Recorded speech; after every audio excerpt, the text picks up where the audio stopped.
होली के 8 दिन पहले होलाष्टक लग जाता है और इसका समापन होलिका दहन के साथ होता है। इस बार आज ये यानी कि 7 मार्च से 13 मार्च तक होलाष्टक रहेगा।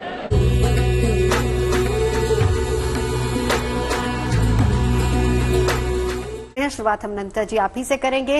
होलाष्टक की शुरुआत हो रही है। सबसे पहले तो हमारे दर्शकों के लिए समझाइए कितना अहम होता है ये पीरियड, क्या करना चाहिए और क्या नहीं करना चाहिए।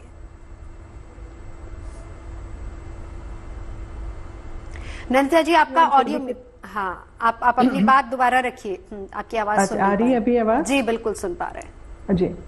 होलाष्टक का त्योहार जो है सारे जीएनटी के दर्शकों को होली और होलाष्टक की शुभकामनाएं।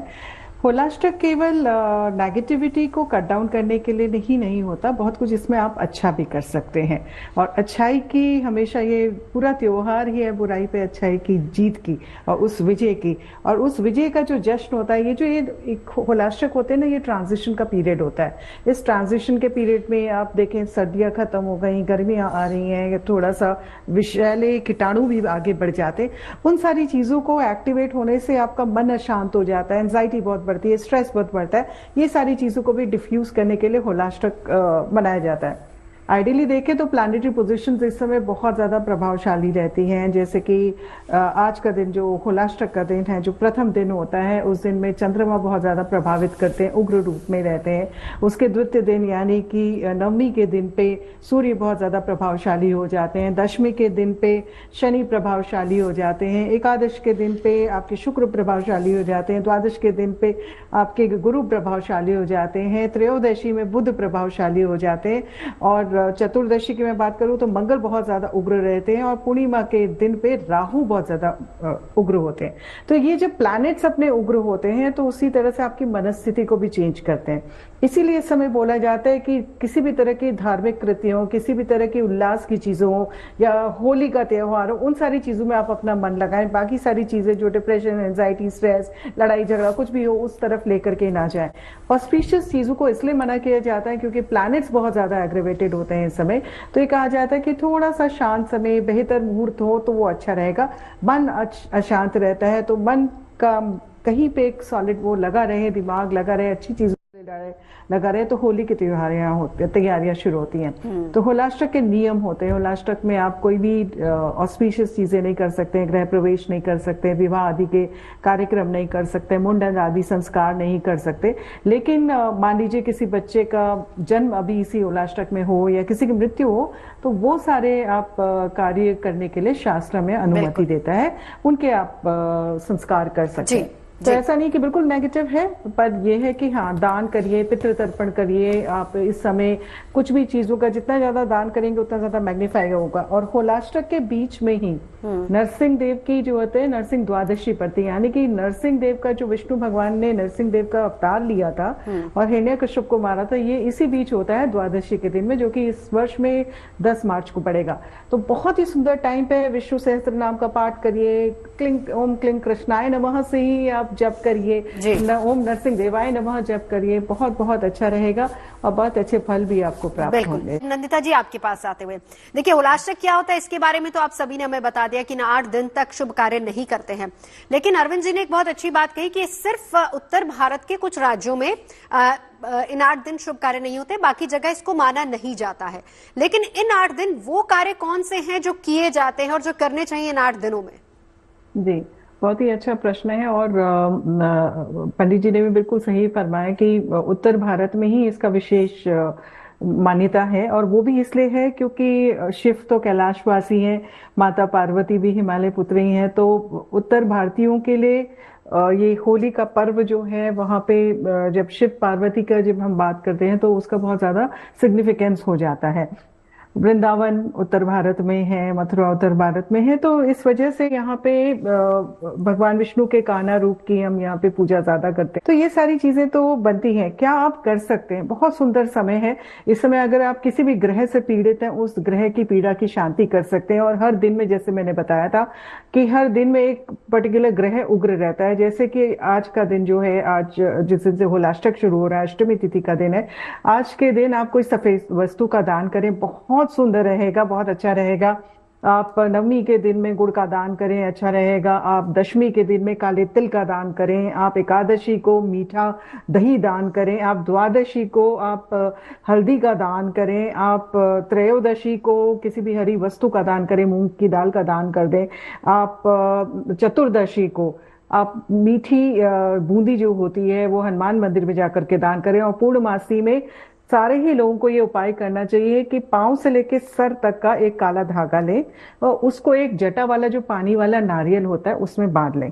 उसके बाद उसको अपने से 7 टाइम्स उतारा करके और मन में जो भी आपकी समस्याएं हैं, जो भी परेशानियां, एक एफर्मेशन बनाइए कि आज मेरी जितनी भी परेशानियां हैं नरसिंह देव, मैं इसमें एब्जॉर्ब करवाना चाहता हूँ कि ये सारी चाहता हूँ या चाहती हूँ और ये सारी इसमें एब्जॉर्ब हो जाए। और उसको होलिका दहन के टाइम पे होलिका में आप डाल दें। आप देखेंगे चाहे नजर दोष हो, चाहे आपके ऊपर किसी भी तरह की साइकिक अटैक्स हो, चाहे आपको किसी ग्रह से पीड़ा हो, चाहे कोई भी परेशानी हो, अर्थ की परेशानी हो, धर्म की परेशानी हो, काम की परेशानी हो, आपकी वो सारी परेशानियों से आपको मुक्ति मिल जाएगी। दूसरे दिन होली का जब दहन हो जाता है उसके बाद प्रातः काल आपने वहां से थोड़ी सी राख अवश्य लेके अपने घर पे आनी है। और उस राख को कभी भी इंपॉर्टेंट इवेंट होता है, इंपॉर्टेंट काम होता है, उसका टीका लगा के जाए। आप देखेंगे आपके सारे काम सफल होंगे, बहुत अच्छा रहेगा। स्पिरिचुअलिटी के लिए ये समय बहुत अच्छा होता है, ध्यान के लिए, योग के लिए, किसी भी मंत्र को सिद्ध करने के लिए, रुद्राक्ष को सिद्ध करने के लिए ये समय इतना सुंदर होता है कि ये पॉजिटिव अगर आप देखना चाहे तो मतलब हर सिक्के के 2 पहलू होते हैं। तो नेगेटिव तो चलिए होलाष्टक में हमने बता दिया क्या नहीं करे, लेकिन ये सारी चीजें आप करिए। और सबसे बड़ा महत्व होता है दान का। जितना आप दान करेंगे उतना ही ज्यादा आपके लिए गुड फॉर्च्यून एक्यूमुलेट होता जाएगा। बहुत बहुत सुंदर संयोग यहाँ पे बनते हैं इस समय। और उसी से तिथि के अनुसार अगर आप दान करते हैं तो और ज्यादा उत्तम स्थितियां आपके लिए बननी शुरू हो जाती हैं। अन्न का दान बहुत महत्वपूर्ण है। सप्तनाजा का दान करें अगर आपको कोई भी परेशानी हो रही, समझ में नहीं आ रहा, वस्त्र का दान करें, पितरों का तर्पण करें। ये जो चीजें होती है बहुत बहुत महत्वपूर्ण होती है। इस समय भागवत कथा भी काफी सारे लोग कहते हैं करने के लिए, लेकिन हवन नहीं करना चाहिए इस समय, हवन वर्जित माना जाता है।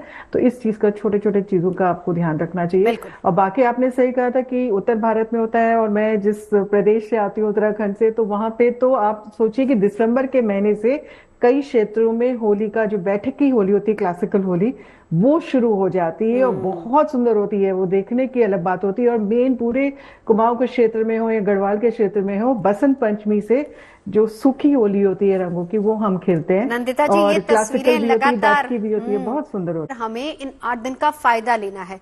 कोई ऐसे 3 उपाय जो करने चाहिए संक्षेप में? या बहुत ही सुंदर प्रश्न। और इनफैक्ट मैं सोच भी रही थी कि ऐसा कुछ बोलूं। सबसे क्योंकि ओवरऑल सबके लिए हो जाएगा, जो नहीं भी कर पाते हैं वो भी इजीली कर पाएंगे। बिल्कुल, बहुत सिंपल है। आप एक सूखी हल्दी की गांठ लीजिए, उसको क्रश कर दीजिए। अगर वो नहीं है तो घर पे अगर हल्दी है आपकी, वो हल्दी लीजिए, थोड़ा सा उसमें गंगा जल डालिए, उसका लेप बनाइए। अपने घर के मुख्य द्वार में आपने जाके उसमें स्वास्तिक बनाना है। और स्वास्तिक आप जब बनाएंगे तो आप मन ही मन प्रार्थना करेंगे कि कोई भी नेगेटिविटी इस घर के अंदर नहीं आए। और थोड़े से चावल लेने, अक्षत लेने हैं, जो अखंडित चावल होते हैं, उससे जो बीच की बिंदु होती है स्वास्तिक की, उसको लगाएं। तो ये गंगा जल से मिला के आप ये कर सकते हैं। ये आप अगर करेंगे और डेली उसमें धूप दिया दिखाएंगे पूरे 8 दिनों में, आप देखेंगे घर के अंदर कोई नेगेटिविटी नहीं आएगी। क्योंकि इस समय होता क्या है कि जो ग्रॉस एनर्जी होती है, नेगेटिव एनर्जी से, वो बहुत एक्टिवेटेड होती है। कोई सिंपल से ऐसे ही आपसे बोल दे कि आप बड़े अच्छे लग रहे हो, तो वो भी नजर लग जाती है। तो आप खुद की को बोल देंगे तो वो भी यही नजर लग जाती है। तो वो उसको प्रोटेक्ट करता है। दूसरी चीज आपने क्या करनी है, 2 लौंग लेना है, उसको आपने जल में एक लोटे में या उसमें डाल करके रखना है। मंदिर में आप रखिए, आप अपना मंदिर में जो भी पूजा अर्चना करते हैं वो करिए। उसके बाद उसको जा करके घर में पूरा घुमा के फिर घर के बाहर अगेन राइट हैंड साइड में जा करके उसको लौंग को डाल दीजिए। उससे भी घर के अंदर की जो नेगेटिविटी होती है वो हट जाती है, घर में प्रोटेक्शन रहता है, सुख समृद्धि के योग आपके बनने शुरू हो जाते हैं। तीसरा उपाय होता है जो जैसे कि बताया था कि नारियल के लिए, ये नारियल आज के दिन से होलाष्टक तक का पूरा रख करके उसकी पूजा अर्चना आप करें। उसके बाद जो दिन के समय में होलिका का पूजा की जाती है, आप मौली ले, और मौली से आपने 7 बार परिक्रमा करके होलिका के चारों तरफ वो धागा बांधना है। पूरी वहां पे गुजिया हो, आप होली चंदन जो भी है आपने वहां लगाना है, थोड़ा सा आप रंग भी वहां पे डाल दें। मन ही मन प्रार्थना करें, जो भी नेगेटिविटी आपके जीवन में हुई है उस नारियल के साथ उसको उसके अंदर डाल दें। और 7 बार जल के साथ फिर दोबारा परिक्रमा करें, जल को छिड़कते हुए। और ओम नमः भगवते वासुदेवाय इस मंत्र का जप करते हुए आप ऐसा करें। आप यकीन मानिए, कोई भी परेशानी होगी, कोई भी जीवन में कष्ट होगा, धन की हानि हो रही है, कर्जों में ज्यादा डूबे हुए हैं, नजर लगी है, बीमारी है, शोक है, रोग है, सारी चीजों से आपको मुक्ति मिलनी शुरू हो जाएगी और घर में सुख समृद्धि के योग बनने लग जाएंगे। ये कोई भी कर सकता है और रोजाना करे तो बहुत अच्छा रहेगा। बिल्कुल।